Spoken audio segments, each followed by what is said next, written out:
In 2017, Harley-Davidson quietly admitted a brand new engine was losing oil pressure and cutting power, serious enough for a factory service bulletin within months of launch. That's not even close to the worst engine this company has built. Today we're ranking every major Harley-Davidson engine, worst to best. Number 1 explains everything wrong, and everything finally right, about the motor company. This ranking is built on Harley's own service bulletins and SEC filings, NHTSA recall and complaint records, and thousands of owner reports pulled from HD forums, the Pan America owner forums, and brand-specific Reddit threads, cross-checked against the company's own engineering history going back over a century. And here's the reframe before we start. This isn't a nostalgia trip. This is which decades of Harley-Davidson you can actually trust with your money, and which ones you should let the next guy own. 9 major engine families in roughly 122 years. Flathead, Knucklehead, Panhead, Shovelhead, Evolution, Twin Cam, and now Milwaukee 8 and Revolution Max. And the gap between the best and the worst of them isn't small. It's the difference between an engine that'll take you across the country without a second thought, and one that can leave you stranded in a parking lot with the case split open. Every single entry on this list gets judged the same way: what actually broke, how often, how bad it got when it did, and whether Harley owned up to it, or made owners figure it out on their own dime. Number 8. The AMF-era Shovelhead, 1969 to 1981. If you ask a room full of longtime riders which Harley engine to avoid, most of them will say the same 3 letters before they say anything else: AMF. American Machine and Foundry bought Harley-Davidson in 1969, a company that also made bowling equipment and tennis rackets, and immediately pushed production volume up while quality control cratered. The Shovelhead engine, named for rocker covers shaped like an upside-down coal shovel, got caught in the middle of it. The engineering problem was real even before AMF showed up. The Shovelhead cylinder heads only had 10 cooling fins per side, not enough to keep the engine from running hot, and oil pooled in those heads instead of draining properly. That meant leaks past the valve guides, smoke out the exhaust, and reported oil consumption as bad as a quart every 250 to 500 miles on the worst examples. Add in AMF-era assembly lines that were rushing bikes out the door with loose bolts and mismatched tolerances, and you get the era that earned Harley-Davidson the nickname Hardly Abelson among mechanics who had to keep fixing them. Translate that into $20-26 and modern ownership. This is the engine that almost let Japanese manufacturers take the American cruiser market for good. Honda, Yamaha, Kawasaki, and Suzuki were building bikes that started every time and didn't leave a puddle on the garage floor. And Harley dealers were losing customers who were tired of wrenching more than riding. That's not an exaggeration for effect. Harley's own market share collapsed hard enough during these years that industry writers still use the Shovelhead as the textbook example of what happens when a parent company treats a motorcycle brand like just another product line. Here's the what changed timeline that actually matters if you're shopping one today. The Shovelhead launched in 1966, before AMF even owned the company, so its earliest reliability hiccups aren't fair to pin on the merger. Harley swapped the generator for an alternator in 1970. Zenith Bendix carburetors arrived in 1971 to improve fuel flow. Then 1979 and 1980 brought the biggest shakeup: a new, and famously troubled, electronic ignition system, rubber engine mounts that finally tamed the vibration problem, a 5-speed transmission, and a switch from chain final drive to a belt. When Harley bought itself back from AMF in 1981, the very next production change was a redesigned oil pump, improved valve guides, and lowered compression, specifically to fix the reliability complaints that had piled up over the previous decade. In other words, by the time AMF was gone, Harley's own engineers had already spent 2 years quietly rebuilding the case against their former owner's math. Owner forums today are more forgiving of the Shovelhead than you'd expect. Plenty of riders who bought well-sorted. Later examples with the post-1981 updates report they've been trouble-free for over a decade and well past 100,000 miles.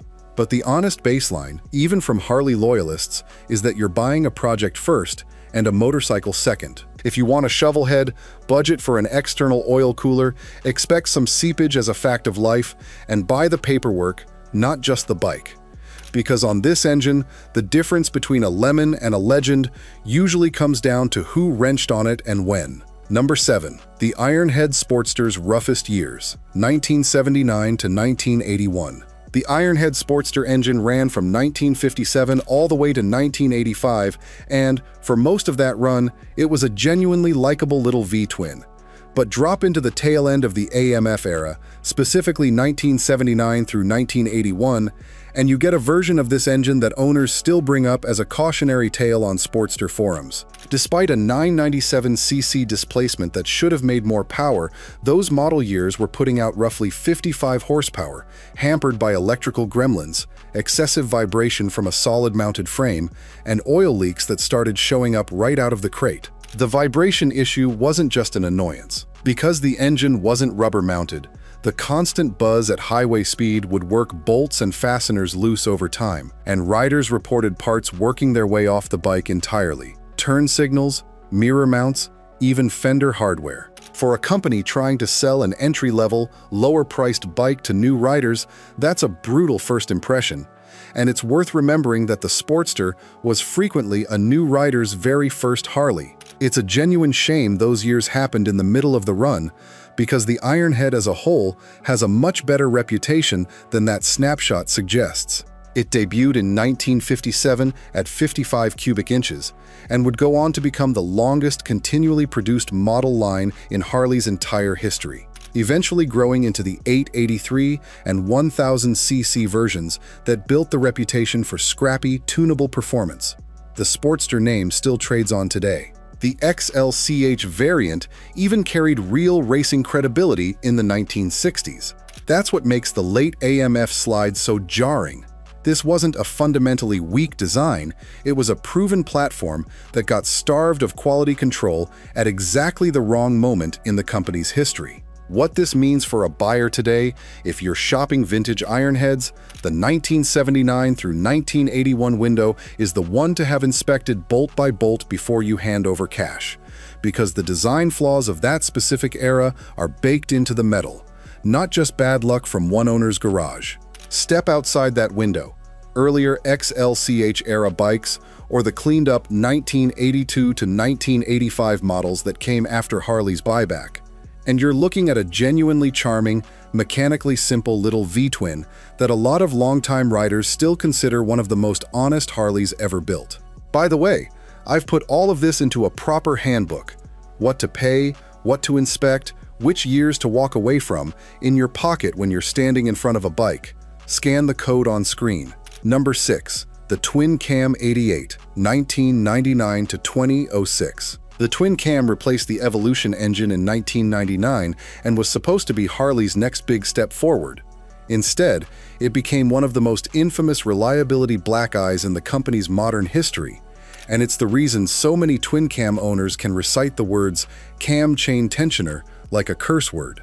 Harley switched to a spring-loaded plastic composite tensioner shoe riding against the cam chain, and on engines built between 1999 and roughly 2006, those shoes wore out, and sometimes disintegrated, with almost no warning. When a tensioner shoe broke apart, the plastic debris got pulled toward the oil pump, choked off oil pressure, and could destroy the entire engine in a matter of seconds at highway speed.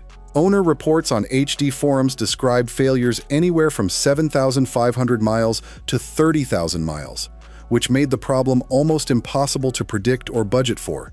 One owner reported worn shoes at 27,000 miles, another at 28,000, and a third didn't see failure until 70,000.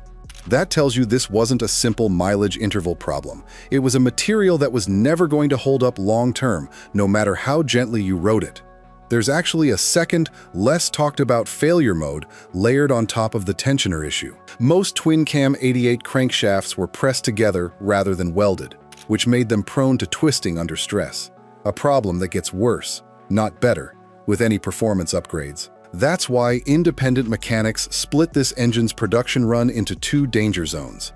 1999 to 2002 models, referred to as the TC88A, are most associated with the tensioner shoes shedding directly into the oil pump, while 2003 to 2006 models carry the added risk of an unwelded crank that should be inspected before you trust the bike to a long highway trip.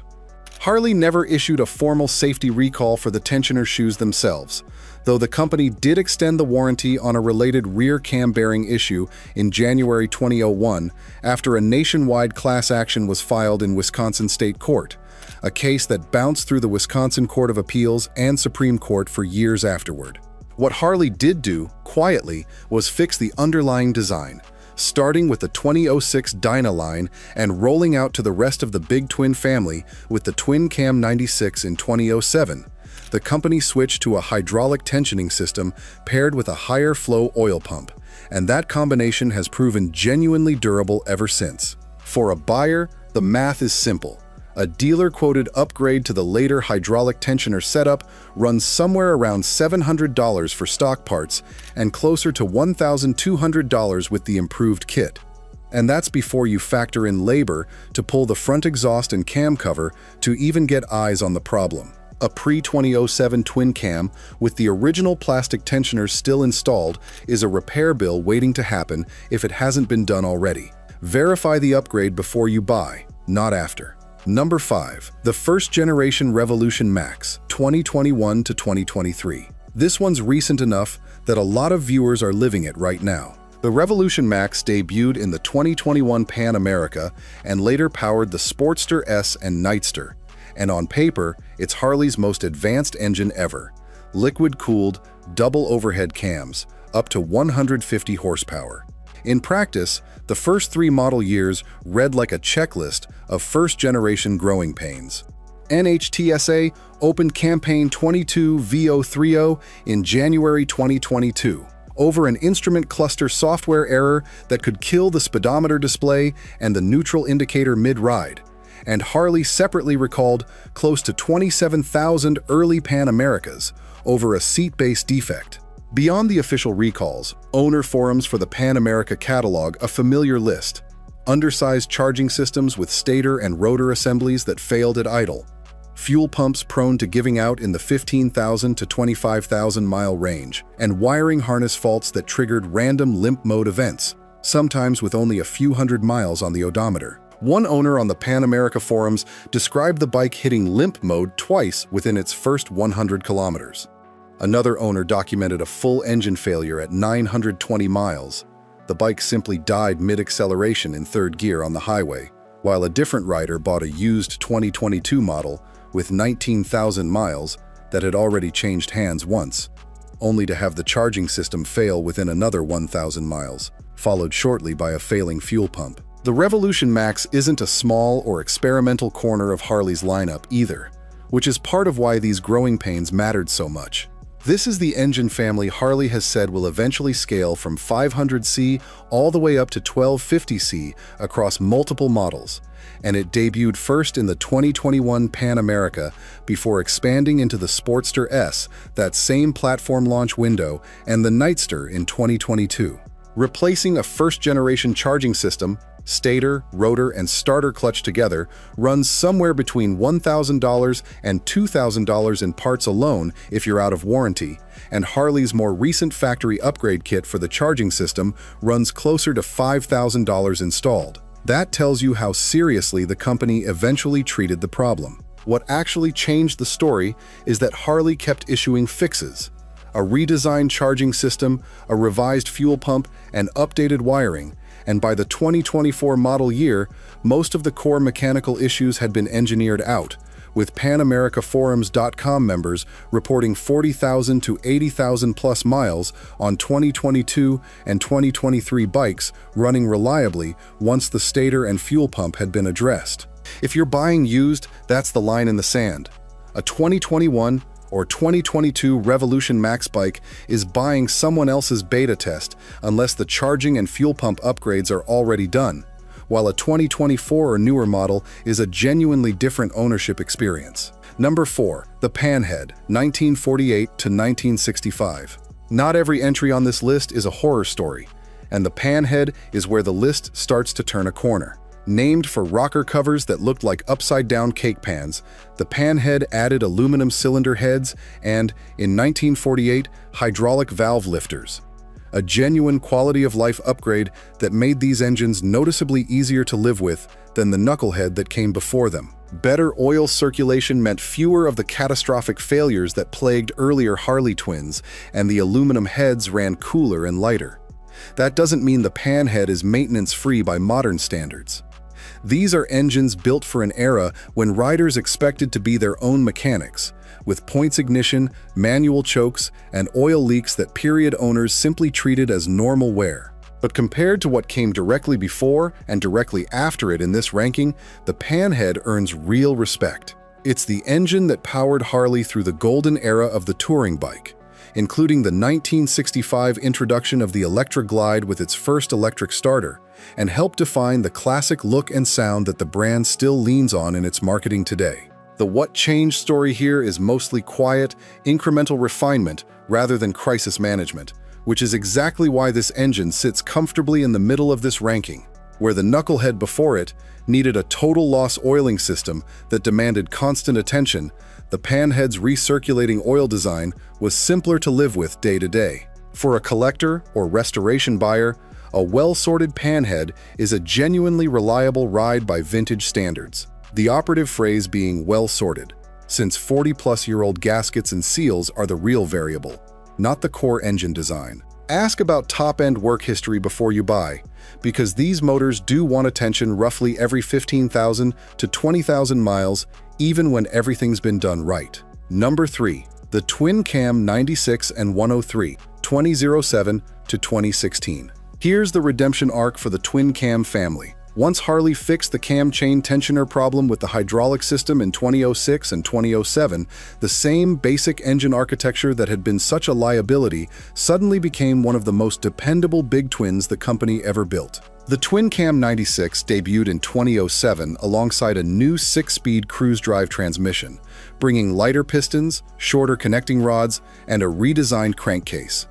And it's genuinely a different engine in terms of long-term durability than its early 2000s predecessor, even though the family name stayed the same. Owner forums for this generation read almost nothing like the tensioner-era threads. Complaints shift from catastrophic failure to routine maintenance items. The kind of oil leaks and minor electrical gripes you'd expect from any air-cooled V-twin with 40,000-plus miles on it, not the engine-destroying events of the 1999 to 2006 years. The Twin Cam 103, which followed and became the standard engine across most of the touring and softail lineup through 2016, built directly on that reliability with more torque and displacement, and Harley even offered a 110 cubic inch big bore version through its Screamin' Eagle Performance Parts program and standard on CVO models for riders who wanted more without sacrificing the now proven bottom end. What this means for a buyer, a post-2007 Twin Cam is arguably the sweet spot for anyone who wants classic air-cooled Harley character without gambling on a known catastrophic failure point. It's the engine that proved Harley could actually learn from its own mistakes, a full decade before it would need to prove that lesson all over again with liquid cooling. If you're cross-shopping used Harleys purely on peace of mind, the model year alone, 2007 or newer, does most of the risk screening work for you before you even look at mileage. Number 2. The Evolution engine, 1984 to 1999. If the Shovelhead nearly killed Harley-Davidson, the Evolution engine is the one that saved it. By 1981, a group of 13 Harley executives bought the company back from AMF specifically because they believed the brand could be rebuilt around better engineering, and the Evo, nicknamed the Blockhead, was the proof. It introduced major improvements in oil control, cooling, and overall durability at a moment when Harley's market share had cratered against Japanese competition that was simply building more reliable bikes. The Evolution used a comparatively simple, gear-driven single-cam layout, no plastic tensioner chest to fail, no exotic cooling system to maintain, and mechanics still point to that simplicity as a major reason these engines have such a strong reputation for being easy to service and modify decades later. The Big Twin version displaced 1340cc and put out up to 65 horsepower depending on tune. while a smaller Sportster-specific evolution, introduced shortly after in 883cc and 1200cc form, brought that same durability jump to Harley's entry-level lineup and quietly became one of the most modified, most raced, and most beloved small-displacement engines the brand has ever produced. It even ended up powering Eric Buell's early sport bikes after Harley acquired a stake in that company. 65 horsepower wasn't a powerhouse figure even by 1984 standards, but the evolution didn't need to win a spec sheet contest. It needed to start, run, and not leave a customer stranded. And by nearly every owner account and dealer record from the era, it did exactly that. The Evolution powered the Sportster and Softail lines for 15 years and is widely credited, alongside the 1983 founding of the Harley Owners Group and a 1983 tariff on large displacement Japanese imports, with turning around a company that was genuinely close to disappearing entirely by the early 1980s. If you're shopping used and want the single most bulletproof engine Harley has ever built for the money, most independent mechanics will point you here before anything else on this list. And it's a big part of why Evo-powered bikes still command strong resale prices relative to their age. Number 1. The Milwaukee 8, 2017 to present. Every engine on this list, good and bad, exists to explain why the Milwaukee 8 looks the way it does. This is Harley's 9th generation of Big Twin, launched in 2017 specifically to replace the aging twin-cam platform, and instead of one more incremental update, Harley rebuilt the thing from the crankcase up. 4 valves per cylinder instead of 2, 8 total, hence the name. Dual spark plugs per cylinder, and a heat management system engineered to fix the single biggest rider complaint about every air-cooled Big Twin before it: how hot these things run on your legs in stop-and-go traffic. The Milwaukee 8 also launched with real range built in from day one, which is part of why it's been able to stick around this long without a full architectural replacement. It debuted as a 107 cubic inch engine in 2017, and the lineup has grown since to include 114, 117, and, on CVO models starting in 2023, a 121 cubic inch version with variable valve timing, a feature that would have been unthinkable on a Big Twin even a decade earlier. Some corners of the enthusiast press even tried to nickname it the Wafflehead for valve covers that resemble a waffle iron, following the tradition of Knucklehead, Panhead, and Shovelhead. That nickname never really caught on with riders, but the engineering behind it did. That doesn't mean the Milwaukee 8 arrived perfect, and this is where the root cause of everything else on this list comes together. In a 2017 factory service bulletin, Harley acknowledged a sumping issue on early Milwaukee 8 engines, where oil could gather excessively in the crankcase during extended high RPM operation, disrupting flywheel movement and causing a loss of power. Sound familiar? It's the same category of problem that plagued the Shovelhead and the early twin cam: oil going where it isn't supposed to go under stress. The difference this time is what happened next. Harley issued revised oil pump designs to correct it within the same model year, instead of letting the problem fester for the better part of a decade like it did with the cam chain tensioner. The larger 114 cubic inch variant has had its own smaller, intermittent issues over the years on certain builds: radiator blockage, harmonic balancer vibration, some cold starting complaints, and occasional clutch engagement quirks. But nothing close to the scale of a known catastrophic failure point, and nothing that shows up as a pattern across large numbers of owners the way the tensioner shoes or the AMF-era oil leaks did. And that's really the whole story this ranking has been building toward. Harley-Davidson's engine history is a century-long argument between two competing instincts: the instinct to cut costs and ship product fast, which gave us the AMF Shovelhead and the plastic twin-cam tensioner, and the instinct to actually engineer the problem out, which gave us the Evolution, the fixed twin-cam, and now the Milwaukee 8. Every engine ranked worse on this list represents a moment Harley chose the first instinct. Every engine ranked better represents a moment it chose the second. The Milwaukee 8 sits at number 1 not because it's flawless, nothing on this list is, but because it's the clearest example yet of Harley catching its own mistake inside a single model year instead of letting it compound for a decade. Owner reports back this up in a way marketing copy never could. A rider on the UK GSer forum logging over 16,000 miles across 2 different Milwaukee 8 bikes without a single issue. Another on HD forums reporting 224,000 trouble-free miles on a 2020 model over 5 years of ownership. And even skeptical Reddit threads largely agreeing it's one of the most dependable engines the company has ever shipped, with some owners saying it outperforms engines from brands that built their whole reputation on reliability. That's anecdotal, not a controlled study, and we're flagging it as such. But when the anecdotes stack up in the same direction across forums that have historically been quick to call out every Harley flaw in detail, that consistency means something. If you're buying new or shopping the used market for a modern Harley, the Milwaukee 8 isn't just the best engine on this list. It's the clearest evidence Harley finally learned the lesson every engine before it was trying to teach. One more thing, we've put everything we know about buying and keeping these bikes into a handbook.